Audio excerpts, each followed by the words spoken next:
episode of the Gamer Talk podcast. Anthony O'Donnell is my guest today. Hey, Anthony, Hello. happy to have you. Glad to be on. So, how's it going? How was your day so far? Not too bad. Usual busy day in game dev. Yeah, especially as art director, right? Lots of Yes. things to take care of, lots of people to speak with. Yep, we'll be digging into that throughout the conversation. But yes, it's a changing role. And as I'll go through Mm, later, my view mm. of what an art director was when I joined in 2007 and what Oh, one yeah. does today is a very different thing. So I think Say, it's yeah. an evolving role as the industry gets more complex and projects get bigger and teams get bigger. And yeah, big conversation there. Yeah. So you have been quite around some time in the games industry. So yeah, just walk us through your career path. When did you all start out in the games industry? What were your first like steps? Yeah, Yeah, feel can free do. to speak about that. I'll go for the really quick bit of like as a kid growing up, loved all kinds of different types Sure. of media, like Yeah. 90s cartoons, video games, comic books, all that kind of thing. I definitely wanted to get into commercial art in some form. I didn't know how because being a kid in Ireland back in the 90s, it wasn't very clear the path to Hmm. this kind of industry, even though there was like a very good reputation for classic animation studios there. So the only kind of course I was aware of was an animation course. So from the age of like 9, 10, right through to graduating high school, I kind of set myself the job of just going in this direction to get on that course, which I did for like 2 years. Was classic animation course. So studied a lot of like drawing, visual language, doing hand key animation on paper. Between that time, also was aspiring to get into comic books naively at the age of 16. This didn't work either, but all these things you learn along the way kind of pushed my skills and my drawing abilities, which is really useful. After doing the course halfway through it, they realized the classic animation industry was starting to change. The advent of video games growing bigger, the kind of CG in movies with the likes of Toy Story and things, there was a huge shift, paradigm shift within the industries. So the course themselves had actually offered at that moment that I could swap from classic animation to video games. So that was pretty much the moment I decided actually I like tech, I like PCs, I like software. This sounds exciting. So I immediately swapped course halfway through to be one of the first kind of batch through the college, um, Hmm. taking that course. And from there, that was like 3ds Max, learning how to model UV on wrap, along with the traditional part of the course with life drawing and whatnot. And that pretty much set me on my path then to Yeah. heading towards the games industry. Yeah, for me, like the games industry was when I grew up, I always played video games, but going into the games industry and like have the career path in this industry was so far away from me and my parents. They were like Yep. they knew what I was doing. My dad was also like in the tech industry. He did work for a mobile chip company. So still then it was like super far away to kind of make a living out of games. Yeah. Oh, exactly. My parents are very supportive in that sense that Mm. neither of them are very techy or into technology. And even though I'd explain, like, I really love creating things, I don't want to work doing this, both of them have kind of very kind of, I guess, like one my dad was in the army, mechanic, very Hmm. hands-on jobs, very technical jobs in the real world, not necessarily with software. And they were completely supportive despite not understanding it at all. And for them, it didn't even seem like a real job, but Mm. they just supported me with, he's happy, let him go, Yeah, which was that's good. actually crucial for me because if you didn't, Mm. I would imagine if they had in any way put a blocker in, I may have not proceeded as I did because I kind of naively just went, yeah, this is amazing, and didn't think about it too much. Yeah. So I just doggedly followed it and learned everything I could. So when I graduated the course, it took me 2 years to finally get a job in the industry. So I would have graduated around 2004 or 5. Um, then, as most Crazy. people are going to experience, as soon as you graduate, you work towards that moment. And as soon as that moment passes and you have your last day at the university, college, or whatever it is, you're Mm. on your own. It all just stops. Everything stops. You Yeah. walk out that door, and now it's you versus the world trying to get a job. And that is always a scary moment. So I How took was it for you? um I basically was quite practical again. I think so my parents, they kind of taught me to be okay, that's my dream. I'm still going to follow it. But I was working in a pub all the way through my years when I was training and developing my skills to try and get a job in commercial art. So I used to work 4 or 5 evenings a week in a local pub. Then when I finished and graduated the college, I knew straight away I needed to earn money, so I just got a job in a bank in a call center for 2 years, Mm. and I learned how to do that job, and I did that job well, and I met nice people. It was fun, but I knew I had to do that to facilitate my free time so I could actually pay for like a PC, pay for all my software, do what I need to Mm. do. And it was a bit aimless where I didn't actually realize the part of video games I wanted to be in. I think there's better resources today than there were then. Oh, absolutely. For Yeah. me, I had a few months where I wanted to be in concept art, so I started building a concept art portfolio. Then I started to do modeling because that was hot, right? And then jumped onto some animation, and then did kind of more techie shader stuff. And it gave me a good rounded view, and I started to get art tests from different companies that I applied to Hmm. while I was trying to get in. And each time I kind of got a step further, learned something else, started to meet people on forums. And it wasn't really until I got my opportunity at Evolution Studios back in 2007. They had an opening Hmm. for many people, and it was just a case of I had the right skill set at the right time and I was available, and I just went, did the interview, and got the job. Thankfully, to the people that interviewed me that day, saw some potential, and they gave me my break. And that was it. I was just lucky to get in and spent 9 years then at that studio, going from kind of a junior prop artist when I first started for the first MotorStorm game DLC, right through to Drive Club as a lead. And I just learned so much from that team Yeah. during that experience that they've pretty much formed me into the artist I am today, basically. Because they were Nice. cool projects where you had a lot of creative control. You had to be very technically minded to make sure you hit the quality bar and they run well. And they were quite groundbreaking at the time for each of those projects in their own way. They all tried something very ambitious with the technology. So you worked on MotorStorm, which is quite funny because I remember this as a kid, and it was like such a cool game back in the day. Is there like the studio still active? I'm not too sure about Uh, that. yeah, so there's a bit of a weird one with that. So when Sony Hmm. ended the studio and they shut down. They were picked up. Yeah. The team was picked up by Codemasters. After 9 years of Ah. racing games, I decided not to stay, even though I really liked the team. And I've subsequently gone to hire and work with some people from the team since. But I went a different route because I wanted to change, but the team themselves stayed together. And then Codemasters was bought out by EA, so now they're all EA employees, and the team is still together. And there's still people who had worked on the WRC games and MotorStorm games Mm-hmm. and Drive Club are still at the studio. So some of those artists and legends have been there for 20 plus years, which is totally That's wild. For crazy me, to I, think. I really enjoyed working with them. I really enjoyed Mm. racing games, but I prefer narrative driven, sorry, third person games. I love the kind of FPSs, campaigns. I'm not really a multiplayer gamer myself in Hmm. my own I time. see. I Yeah. much prefer kind of single player short experiences to kind of immerse me in a world and just really get into something and then get in, get out. Mm.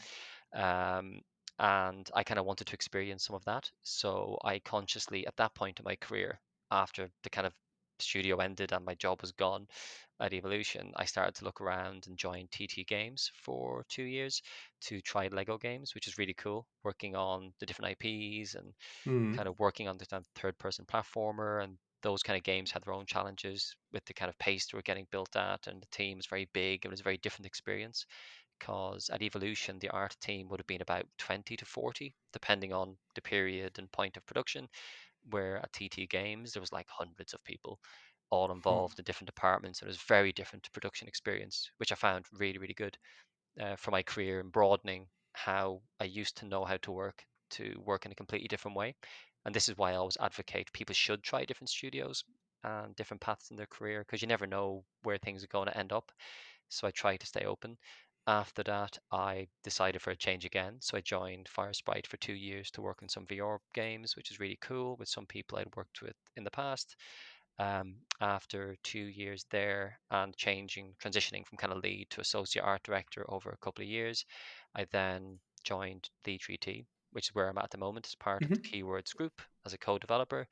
And basically, what attracted me to that role was being an art director and co-development is quite interesting because you get to work with some great teams from all over the world. You get to learn from art directors and leads and concept artists and developers across many different genres, many different teams.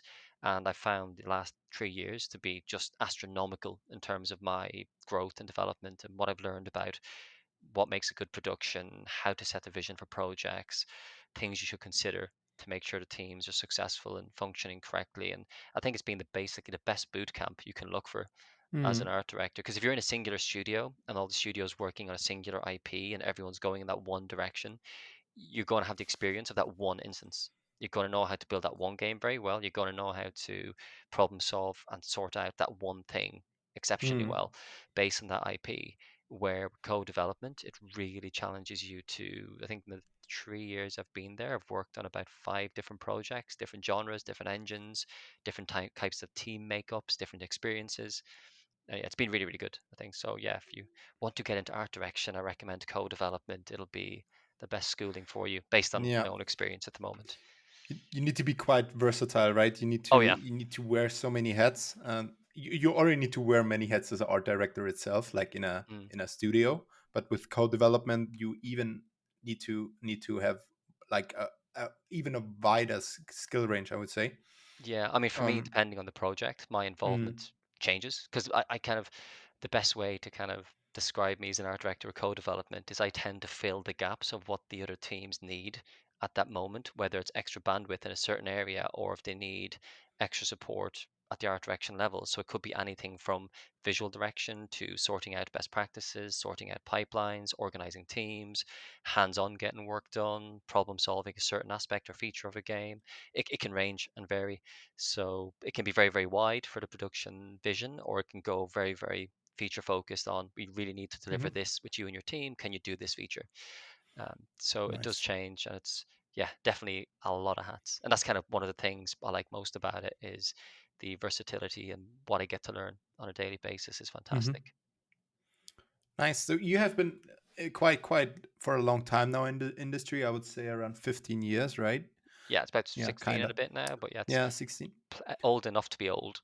Yeah. So, like, how would you say have times changed in game development and also in the games industry since then? Like, how was the vibe back then? Maybe was it more like the startup thingy, or how is it today? Like, how did times change for Mm. you personally, and but also like career wise, Yeah, I mean, uh, for me, industry from the wise? yeah, because for me, from the personal perspective, the role has just changed. Because I mean, I've said Mm. this story many times, but when I first joined the industry around 2007, my first kind of year or so in the industry, and the first thing I said to someone was, "Oh, I never want to be an art director," because I didn't understand the job, and I was like, "It just seems like you just kind of stay at a very high level away from the work." Because at that point, Mm. my point of vision was I make assets and I love making 3D models and I like putting content into the game. I didn't quite understand the job.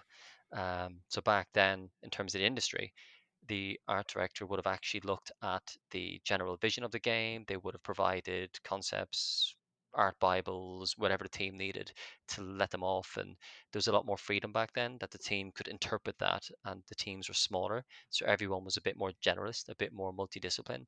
So my first few experiences, I was given like a kind of few concepts, a bit of a paragraph for a level from the design team, a list of requirements of what it needed to be in terms of a level, and then you just get left alone for months to iterate, ideate, go from block out to final, do all the materials, textures, do all the assets, kind of build it yourself, and do all the level marking up and setting up and whatever else is required over the course of a production. I think the industry has changed quite a bit due to the complexity of the art assets now, the visual Mm. fidelity we're trying to hit, that no longer can a single individual or two do an entire level from start to finish in the same way it used to. I think now it's a lot more collaborative, which brings its own pros and cons. It's a lot more, or should be a lot more process driven. I think a lot of projects run into issues where they don't have the right strengths in the right areas. And you may have found it yourself in previous projects where you either have a clear direction and know what you're doing in terms of the vision, and that's great, or you don't, and that causes issues for production, Mm. or you have a clear pipeline, or you don't, and that has its own issues. And there's always moments where you have to rework, or if people haven't established the like visual quality bar for the art across the game correctly, then that can affect the teams. So I think there's a lot more importance now on proper project setup and developing the project in pre-production better. I think there's a lot more onus on that now than there used to be. Because before, like 2007 to 11, you could be quite ad hoc and, oh, we just have some fun, create some cool stuff, and we Hmm. know we kind of need these things, but we figure it out later. I think it's a lot less simple to do that now.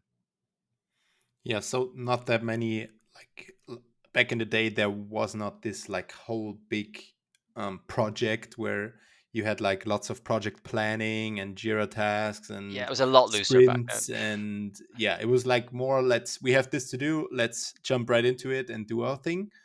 Yeah, there was definitely still plans, but it was more high level milestone based. Like in Hmm. 3 months, we need to have these Mm. levels white boxed, and that was it. That's the kind of as granular as you got. How you Yeah. got there and the process to get there was kind of left to the team to figure out. And there's pros and cons to that. I think Yeah, let's sometimes speak about it, that. yeah, I mean, I think the con for it was it's harder to track the Hmm. quality bar unless the game director, art director, and creative directors were really on it. That kind of process does not work because they need to really keep an eye on where things are going and track Yeah, that quality. Otherwise, you could just burn the entire 3 months and end up with nothing, which true. sometimes Yeah. happen. But then nowadays, I've been on projects where they've been overplanned to death, which is good as well because you kind of predict where things are going to go. But then any deviation in the plan and like alarms go off and things get stressful and Hmm. people panic. So there was a creative freedom, I think, that was nice way back when, where now it's definitely, especially if you're in co-development and coordinating with multiple studios, Yeah, you it's need gone, to be right? yeah, you need to be really Mm. communicative, you need to be really collaborative, you Hmm. need to definitely plan to make sure that different teams aren't stepping on each other's toes, which Mm. especially in the height of finishing a game or the last few months of a production, you need to be really clear Mm. in what you're doing and what your team's doing to make sure that people don't waste time or stomp on each other's work or break things. Um, but Yeah. I think there's a balance to be had. I think in pre-production or the early production of a game, in my opinion, it should probably follow the slightly looser method, where Mm. until you actually get to the point where your demo feels good, plays good, does what you need, you probably shouldn't get too upset about planning. But you should still have a firm milestone of in 6 months you want to be able to lock this down, but Mm. then not worry about that journey too much, other than keeping a creative eye on it. And then when you get into production, I do prefer nowadays where it's a lot more tight. Because otherwise, yeah, previously in production, stuff was just all over the place and no one's tracking Mm. it. And you only realize things aren't coming in like a few months to the end, and it's not ideal. And that's where crunch comes in, right? It's always from bad planning. Yeah. Um, so I think there's definitely room for both in different phases of the process, is how I would do it.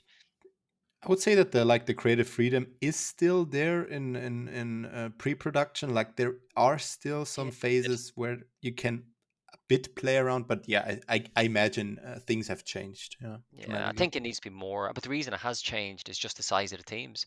That Yeah, some true. like Mm. I tend to look at games credits to check out team sizes. I'm Mm. boring like that. Yeah, But it's mainly research and knowledge. And basically, a lot of the games this year had anything from like 200 to 500 it's artists on the dev crazy. teams. It's crazy. So if you consider coordinating that many people, you really need to be organized. And I think Mm. that's where when I worked at like Evolution way back at the beginning of my career, the team size, as I said, was between 20 and 50-ish, depending on when we were in production and when we weren't. Maybe there was a little bit of outsource for characters and some other assets possibly and vehicles, but generally speaking, it's a very different thing. Yeah. Like going through credits nowadays, it's It's I crazy. find it quite interesting. I did it on Hogwarts Legacy. I'm like, Did you ah, see me I know this company. hiding in there? I know this person. Uh-huh. They worked on this game. Yeah, This company also worked on this game. It's crazy, and not that just had art a lot of related. studios. It's also like programming. Yeah, Yeah, that game had a yeah, lot of contributors. yeah. Maybe this is one of the reasons why it was like it worked that smoothly, and it had lots of stuff thrown into the game because it needed lots of content because the world is so big and needs to be so immersive. Oh, Um, exactly. yeah. So I imagine it wouldn't be possible without outsourcing. No, outsourcing and And co-development, I think, is yeah, kind of the way the industry is going to go. I think it makes sense because in the end, not every studio is big enough to do a game on their own anymore, like they used to, unless the studio is 250, 400 people. Hmm. It's probably not likely in most instances. Even the big games, they are outsourcing already. But they Like always have. I mean, yeah, it's, yeah. the Naughty Dogs of the world or any other game. Just check the Hmm. credits, and that's Yeah, what I yeah. often tell people who sometimes don't really consider it. It's like just go check the credits and Hmm. look at the main team credits, and then wait for all the outsourced credits, and all Hmm. the outsourced studios coming up at the end. There's quite a lot of work going out, Yeah. and it's efficient and it makes sense because that's how you get that kind of consistent quality. That if you try to get an in-house team to do that across so much content, they'll have True. to fly through it really fast Yeah, to yeah. build the same amount. Especially with the complexity of the game itself nowadays, it's like it's undoable. Exactly, and it's only Yeah. getting more complex as time goes on, so it's becoming more Hmm. of a challenge, I think. And that's where, Yeah. just one thing I was going to mention about the art director role is I do think the role has changed quite a bit because, as I mentioned at the beginning, for me originally it was, and maybe it has been in other people's view, all about the creative vision, the visuals, the concept, the final image. That's where the art direction focus would have been on a lot of projects. Um, but now I think the art director role is as much about delivery to make sure that all the teams are working coherently, all the teams have what they need, and they're all coordinated. And it's actually also involved by getting the game in the box and getting it out the door to a good quality. And that's why you see some companies, again, you can check the credits to confirm which, but quite a Hmm. few companies now have discipline specific art directors. So you'd have like a brand art director and a overall art director for a game, but then you'd also have like a props art director, an Yeah. environment world True. art director, Hmm. a concept art director, a character art director, VFX art director, and lighting and so on. Crazy. Hmm. But I think that makes sense because not one person, and after experiencing it a bit myself, you cannot be brilliant all these things at any one time together at the same time. You Especially do now. Yeah. no, it's impossible as it gets more Yeah. technical and Yeah. complex. So to get the kind of quality we'd say something like Insomniac does, like with Spider-Man 2 just out this week, which looks fantastic. I'm Hmm. sure that team credit list is huge, and I'm sure they've had multiple art directors to keep it that consistent and to hit Yeah. that level of quality as fast as they do. They're a pariah within the industry at the moment. They're doing so good in getting out so many high quality games at such a high rate. It's really impressive. Like from my Yeah. view, seeing what they're getting out and how they're doing it, and the fact that it performs well, few bugs, looks great, plays fantastic. It's like they're just killing it in every angle. And to me, that's like the Yeah. aspirational goal is to be that efficient and that tight Mm. on games. Are Easier you? said than done. Did you pre-order Spider-Man? I didn't, but I will be getting it. Oh, okay. Yeah, I did. So I'm looking forward to a weekend of gaming.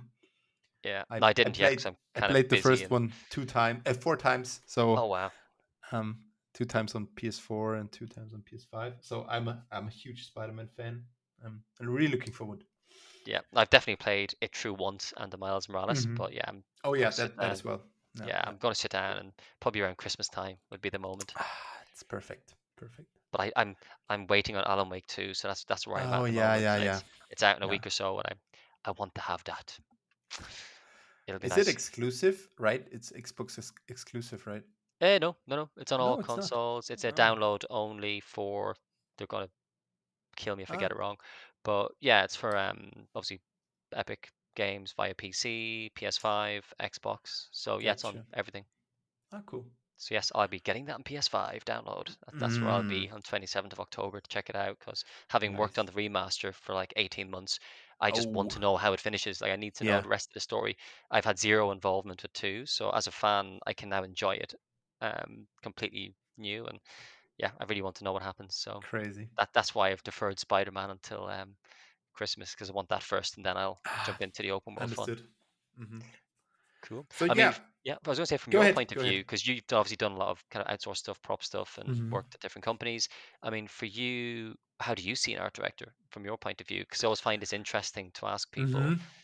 that when you work with an art director, like, how do Yeah. you see them working, and what would you like them to do more of, or do you see things that art directors do that you don't appreciate as an artist? Whether it's yeah, So for me, art directors have always been because I'm not that long in the industry, but they always have been like this super human being that is like figuring out all the stuff that is going on in like art wise in a game.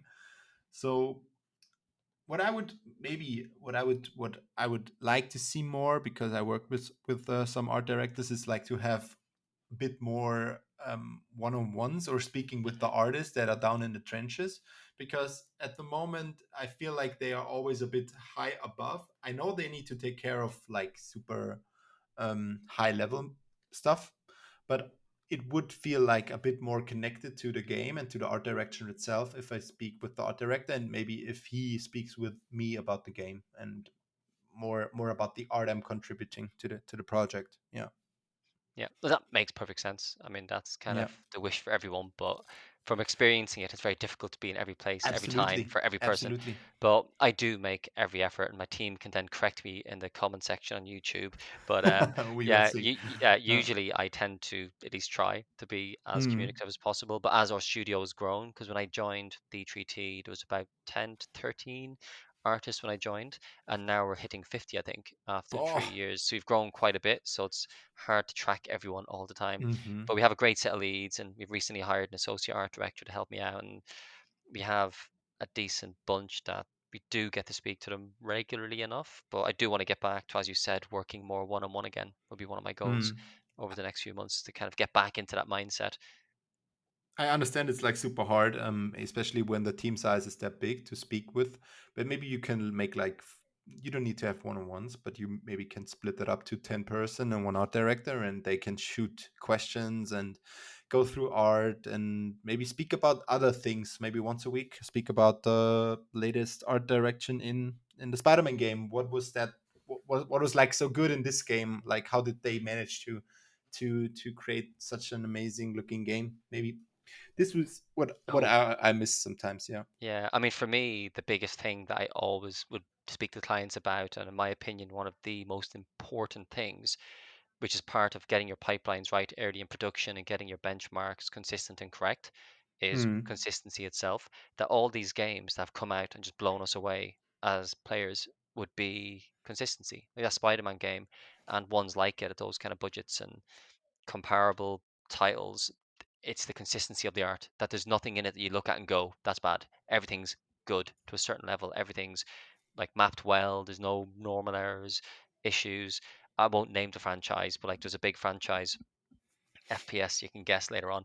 I've been playing as research over the last week or two, just in general, because I want to do some FPS research, and I found a lot of like vertex normal issues and kind Hmm. of bad UVs, and some of these titles range from like 2016 to now. I've been playing through a series of different FPS games and stuff like that nowadays. Are things that you wouldn't want to ship with, right? For me, when I work with my teams, we kind of have like a zero tolerance policy for any errors like that. You want to keep it as polished as possible because all Yeah. these games that come out that are nines out of tens and they're fantastic experiences, you can bet there's very few issues in there like that. So it's kind of the technical quality of the art needs to be kind of constantly getting checked by the leads and ADs. It's kind of a team effort where everyone's involved to make sure it goes out as polished as possible. Yeah. Yeah, I think that's just a That's big thing for getting something out that really feels high quality is consistency. yeah. Aside from, of course, great visuals and a visual identity and all these kind of things matter as well, of course. But I think there's one unifying factor that every game can get right is set your bar early, set your consistency kind of expectations early, make sure all the team are educated and you have a lot of documentation and things set up for them to understand this and to apply it as they're building the assets. And that goes a long way to A, having fewer bugs in a production at the end, but also you get the payoff that the game just looks good for most of it Yeah. with a Yeah. few discrepancies or inconsistencies. But that's just one of my personal pet peeves. Other art directors might disagree. That's fine. And that's the other thing I was going to say is the art direction role, from what I said, the way it's evolved, it's completely changed, in my opinion. I think the art Yeah. direction role can be different depending on the art director and the team. That you need kind of the right fit between the art director and the team to balance out each other's skill sets. Not everyone's perfect at everything. So some art directors might be visual geniuses, might not know a lot about pipelines. So they need a strong lead or strong tech art direction to complement their skill Yeah. sets. So yeah. So that you're now an art director, do you miss creating props? Oh yeah. Oh yeah. In my personal time, I still kind of dabble and want to get in when I can. I do try and do Mm-hmm. stuff on project, but it very often fails just due to time and meetings and Mm-hmm. stuff happens I have to get involved in and reviews and stuff like that. But absolutely, I've been learning Blender over the last year. I've been doing a lot more drawing. I've kind of created like an Instagram account with a bunch of sketchbook stuff just for myself to dabble and do things whenever I get a free couple of hours. So yeah, in the last year or so, I've definitely been jumping back in, if you will, because I've had kids as well for the last 10 years, and Yeah. they're older now, so I'm getting free time back because my career kind of really stopped just as when I had kids, and it kind of paused everything for a little bit and just kept it steady until the Mm. kids are now 12 and 9. So now that they're a bit older, I'm finding the kind of opportunity again to get back into art in my own time. So yeah, getting going over your portfolio, there is some really cool drawings in there. Yeah, Uh, it's old. It all needs yeah. updating, which is why I'm doing it. Yeah. But yeah, no, definitely most of the fresher stuff is on my Instagram. I am working towards getting more finished work compared kind of showing off what I can do now on my portfolio. But in the Hmm. meantime, my little training ground for that is my Instagram account. So yeah, it's difficult, and that's what I found becoming an art director when I used to work on environments and shaders and materials and props and levels and all that kind of stuff. It was a bit of a weird adjustment because you're no longer then just doing that. You then have to look at and work with concept artists, engineers, designers, QA. You have to work more closely with UI, VFX. So my first kind of few projects as an art Hmm. director were quite eye-opening, where they kind of brought back skills that I had, but I left kind of go a bit stale, and I've had to kind Ah. of reopen myself back to all these things again to kind of get more current and be more useful on the team. And one thing I'll admit, like as an art director, I am not the best concept artist in the company. I never will be. I am not the best environment artist or whatever, but I've done enough of every one of the jobs that I'm really good at connecting the dots between all the teams, which is kind of the art direction role. I'm Mm. really good at seeing the big picture where we need to go. I'm very good at drawing the line between the aspiration where the team is at and kind of getting them there. I think Hmm. that's a crucial part of art direction. And that's what I was going to say earlier on, actually. The art direction no longer stops at the concept phase. I really and truly believe art direction now should go throughout the entire production, all the way from the first concepts right through to the final image rendered.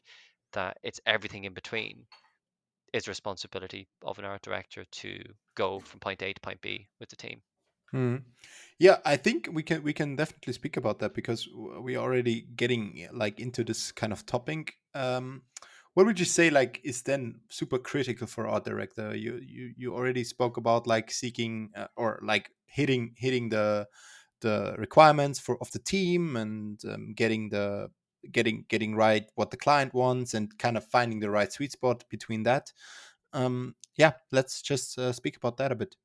Yeah, I mean, it depends on the project. So Mm. if I was working on a new IP with a team, the biggest thing would be setting the vision for that, what the creative pillars are, what are the creative constraints, what is the world you're trying to build.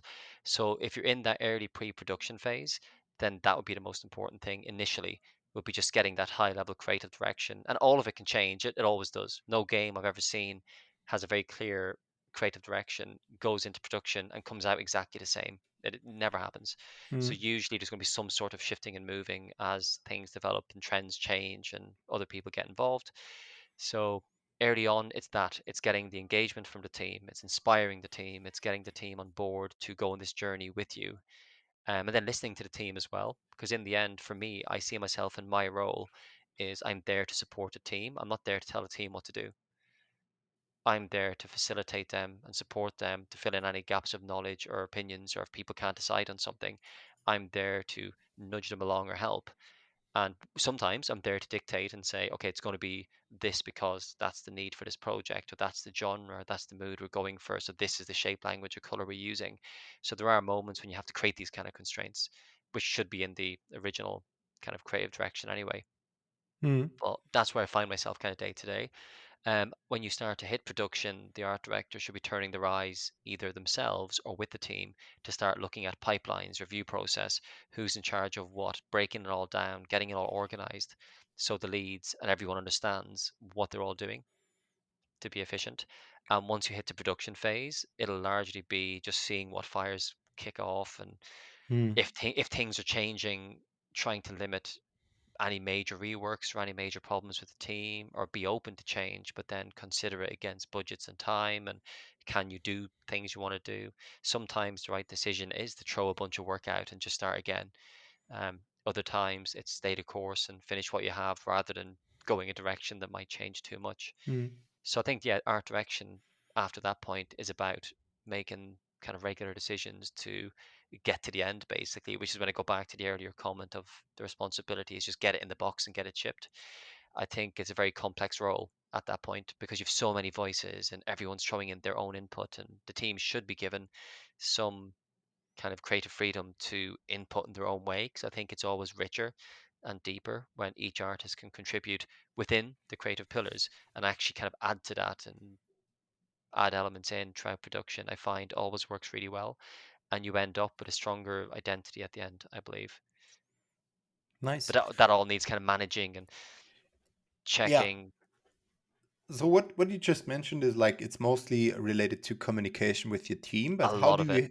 how do you handle communication with the client in this case? Like what is maybe important for an art director when it comes to communication, not just with the one side, but also with the other side? Yep, it's both. You need to keep both in the loop. I often Mm. see myself as I am the evangelist for my team, but I'm also a representative for the client to my team. So whenever I start a new project now as a co-developer, but this would be the same if would just pick Ubisoft because they're big, right?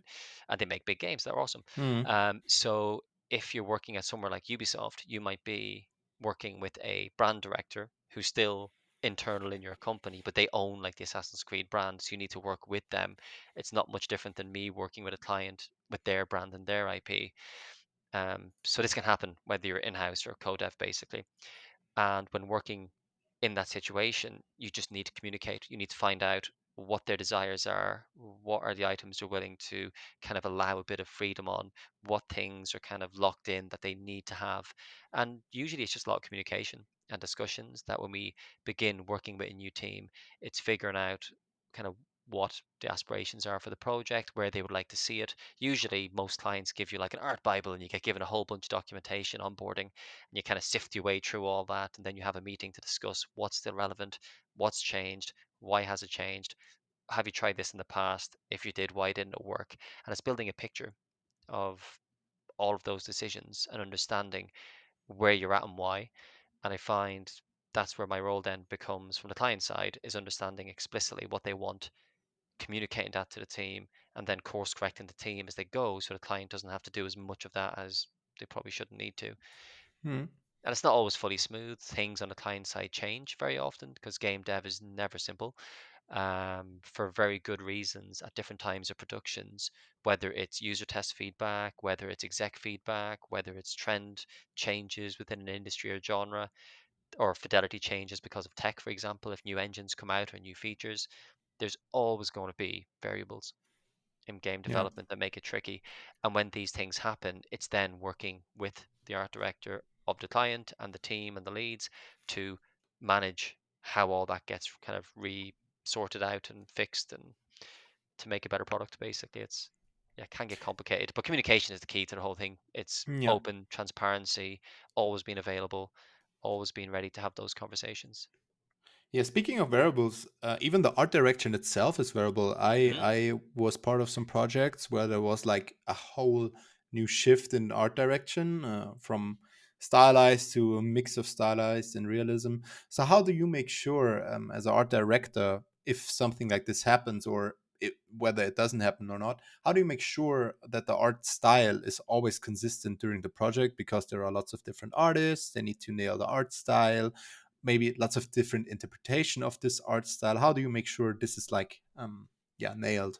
Yeah, the best examples I've seen of this and what I tend to like to do myself is during the pre-production phase that you have a small team doing look development during the whole phase. So my personal way that I'd like to develop projects is you have your kind of prototype team who are building out the gameplay and whiteboxing levels and everything involved in that to make sure the game plays well and is fun because it should always be gameplay first.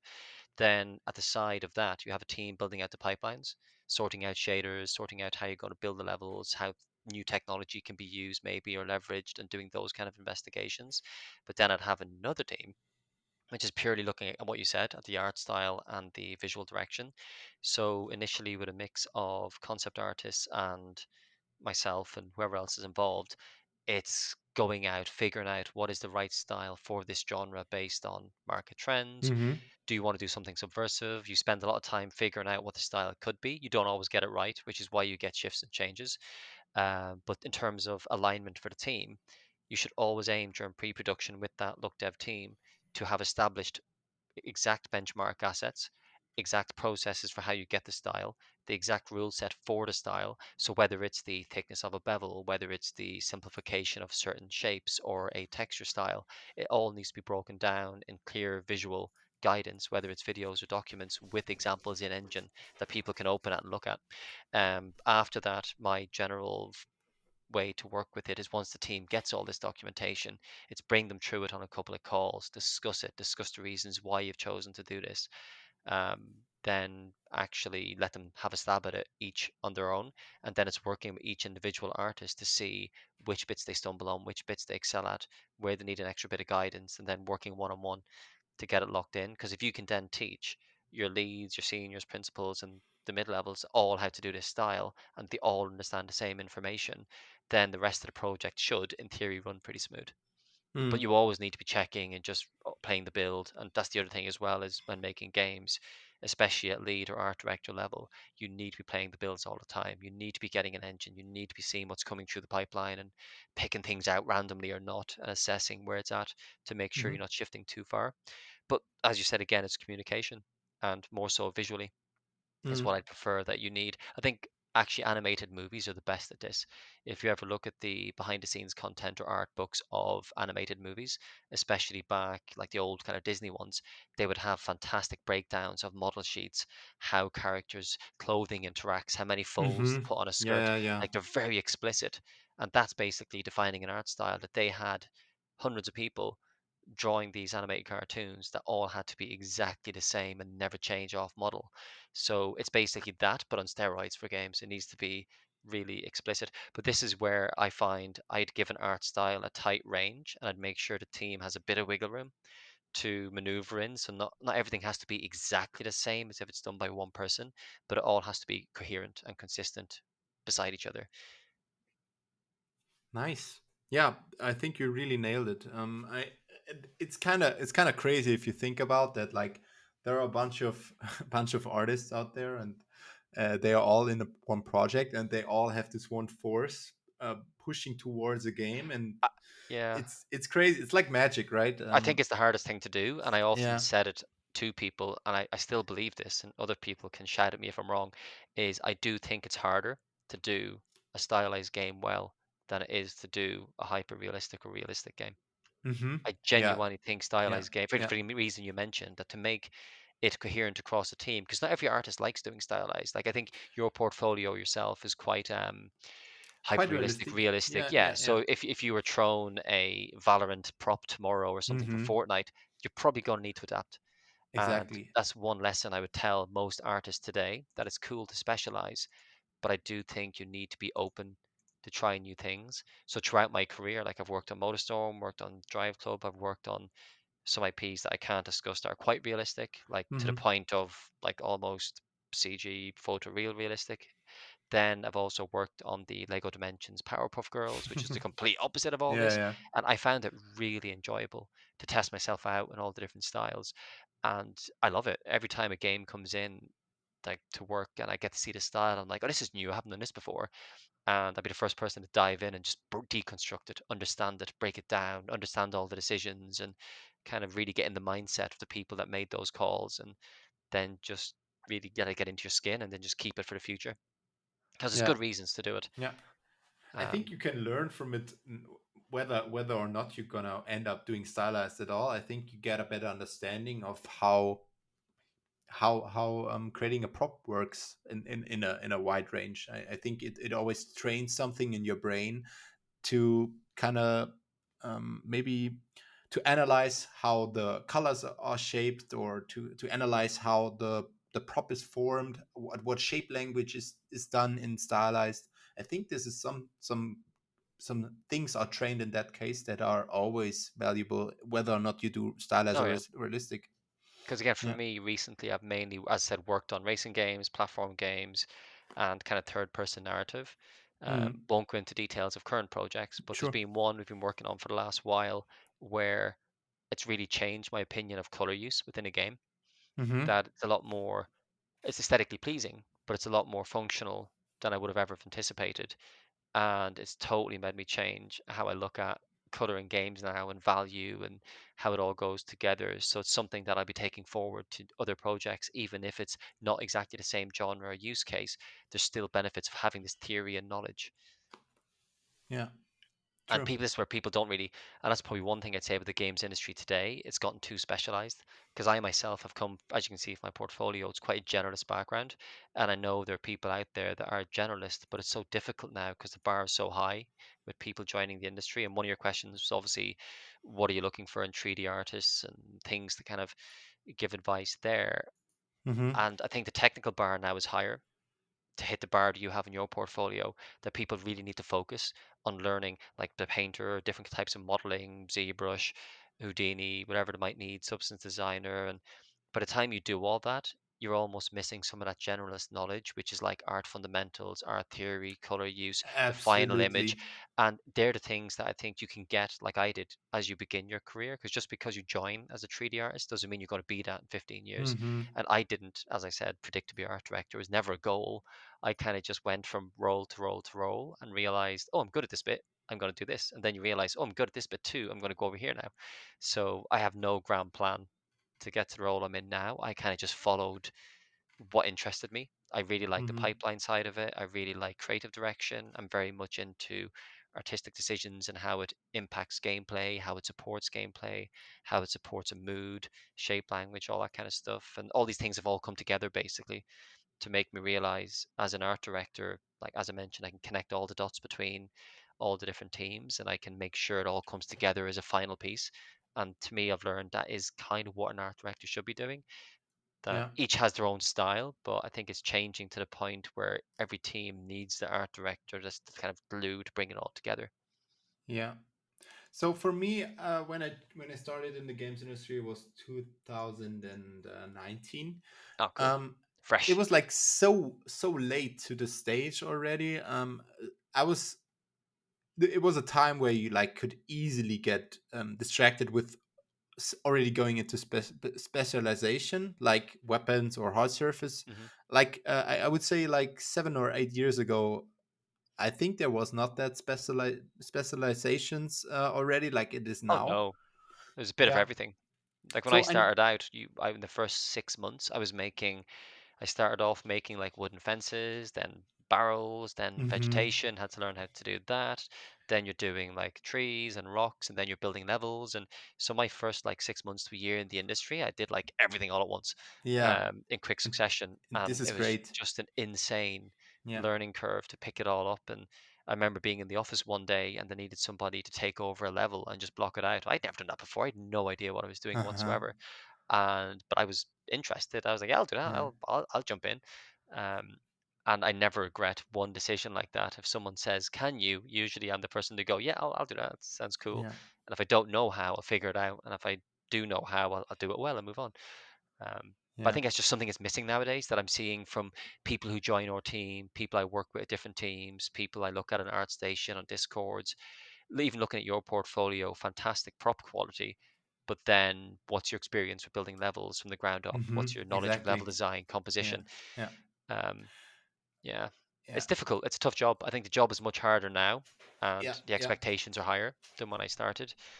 So it's hard to keep pace. And even me, I'm still learning today. I'm still Yeah. trying to keep up to date like everybody else and still trying to push my skill sets in different areas and trying to Yeah. stay balanced with the rest of the team. Yeah. Yeah, I joined at a time where there was like this switch happened to specialization is getting more Hmm. and more important because nowadays studios are so big. They have lots of specialized roles for like hard surface, weapon artists, prop artists, environment artists, technical artists. Go ahead. But I joined at a time where this was I got distracted to specialize in something because yeah, it was needed, and it was like for I would say a bit more told you the industry told you that, you know, because when you look at career pages on studios, there are so many specialized roles at these days. You were like, what do I pick? I would weapons are cool. I want to become a weapon artist, so I just do weapons, weapons, weapons. And with your experience, I think you are a way more versatile now because you started out so early and the industry was so young in these days, and you had to do so many different things back in the days because there were no It's just a people smaller team. that were specialized in that. Yeah, yeah. I still think the opportunity should be there for the likes of yourself now who've joined in recent years. That, I mean, if you ever get to the studio where you have those opportunities to diversify your branch, I would take up chances to do it, or even in your, again, different conversation topic, but people who want to develop their own skills in their own time. And this is something I did over the years. Even though I was working as like environment artist for years, I still did drawing on the side. I was still doing concepts, comics, messing with animation, fiddling with storyboarding. I was doing like other things all the time outside of work. But that's where I don't think people should feel pigeonholed. The industry's big enough, and some skill sets, like you mentioned, tech art, VFX, vegetation art, but there's a huge amounts of requirements across different disciplines. Many people shift and change throughout their career, as I have. And I work with many artists now at d3t who used to be in one role are now in a different role. They've swapped over. Once they've got Hmm. comfortable in one and they have the kind of good, strong skill sets in general, then we can train them up into something else. So the industry, again, it's a journey, right? Your career is not going to Yeah, be just absolutely. props forever. So you should Yeah, always, yeah, always absolutely. be open, always be agile enough to be willing to try Hmm. different things. Absolutely. So yeah, let's come to the last question. What are you looking for? I think we already spoke about that a bit, but what are you looking for when you look at portfolios or when you look at when you look in at 3D artists? What are like the first two or three critical criterias that are important for you? Yep. I mean, this is an easy one for me because that's kind of my Hmm. bread and butter. But yeah, Yeah. usually for me, first of all, being a co-developer, we generally have a wide variety in style and content. So I don't Hmm. specifically go looking for weapon artists or any particular specialization. So then we're going back to generalist. So when I look at portfolios, I'm looking for a good eye for detail. I'm looking for well presented work with nice lighting. I'm looking for good material definition across assets. I'm looking at nice modeling, efficient UVs, all pixel aligned, consistent texel density. It's all just, can they do the job? Do they have a good eye? What are they all about? Like I'm very open to an artist having a mix of styles, or even if they're specialized, it's seeing the potential beyond that at times. So it's Hmm. the technical quality is the first thing I'd look for to make sure they can do the job, especially as you go into mid-level and senior and lead. I need to make sure that you really get how to make content for games efficiently so you can review the work of others and mentor other people. If it's just someone coming into the industry, I'm looking for that potential that they have a grasp on it. They don't have to be perfect at it, but there has to be enough knowledge in there that they kind of get the importance of good geometry and end guns or quads, whatever you want, good Hmm. UVs. And the big one, I think, is just the finish level would be one thing, because obviously your portfolio is a good example of most of the stuff is presented really well. Yeah. Yeah. All the props look great. There's clear material definition, very nice work overall. So it's that kind of level would be the thing that I get most inspired about and engaged by if I go through someone's portfolio. It's even if it's only a small few assets of that level, it says a lot about the person that they finished it to that point. They went all the way to the end. And I think that would be Hmm. actually, it's the really finished work where every step of the process has been followed and shown in breakdowns. And the end result, even if it's not perfect, they've gone that extra mile to make it look good. Because going in art station or looking through portfolios that I get to see often to hire people, most of the work is probably about 70% complete. They never really finished UVs or finished a model or finished Hmm. the presentation. They kind of do everything to a point and move to the next stage because it seems like there's a rush on. And I think for 3D artists, especially, it takes so long to make the content in the first place. By the time you go through block out, mid poly, high poly, back into game res mesh, back into engine, set up Hmm. shaders, by the time they get to the lighting, many just go, okay, it's in Unreal, get a screenshot, don't care, done, it's on my portfolio. Yeah. Where that extra little bit, it's spend that extra couple of days if you need it to make sure it looks as good as it can in terms of the presentation, the backgrounds, the lighting. And to be fair, most of your work going through it here, you've done exactly that and it's perfect. It's like just finish it off as you began the work. Don't Yeah. just cut it off at the end and go, I'm done now. I think that's one of the biggest things I see as a common issue. Yeah. It's like flat lighting, you don't see the shape and forms well, you don't read the materials well. They've done all the work and it could look fantastic, but they've kind of skimped on the last little bit. Hmm. But yeah, the big stuff is just capability to do the job. So a knowledge of all the aforementioned elements. Does that tie into what you'd be expecting, or Yeah. are there any other points you're thinking we'd missed? So people get your things done, and finish it up and make it look nicely in the Oh, it makes a big portfolio. difference that, Yeah. Yeah. the majority of the portfolios don't quite get that far. So even if you Mm-hmm. do it on a handful of assets, you're already going to be a lot higher True. Yeah. on Yeah. the pile. And it's a Yeah. credit to yourself, right? If you put so many hours in to do it, Oh, finish it properly. yeah. It to be honest, sometimes when I maybe I get declined by a project or something, I sometimes go over my portfolio and I'm like, what should I throw out? That's good to Maybe do. It's maybe healthy. this is yeah, and but still be proud of the things you have done, and not just downvote everything you have. Oh no, exactly. And if you look at my Yeah, yeah, portfolio, my yeah. ArtStation is actually like an archive. So I use my Mm-hmm. Instagram as my sketchbook. My ArtStation is like an archive of most of the things I've done over the years. And then my actual portfolio website is a bit of a curated version where I have the better stuff. But even then, I'd probably scrap most of that and get new content on there as soon as it's ready. Um, and yes, it is true. Art directors still have to update the portfolios too. Yeah, yeah. It's a All sad right. state of affairs. Thank you so much. No problem. um it was great having you on the show. You really gave a great insight. I really enjoyed the talk with you. um Yeah. Oh, if people ever have questions or like a I round will two or I will submit put questions, we your could always look at that. Sure. I will put your portfolio and your Instagram into the show notes, or into the Yeah. info box. Yeah. And if you have any questions, leave a comment. I think Anthony will check by Yeah. and answer them for you guys. Yep. Um, Thank you And so yes, much. I will just advise people. Yes, my portfolio is a bit old. I'm well aware. I'm working on it. Thank you, like everyone else.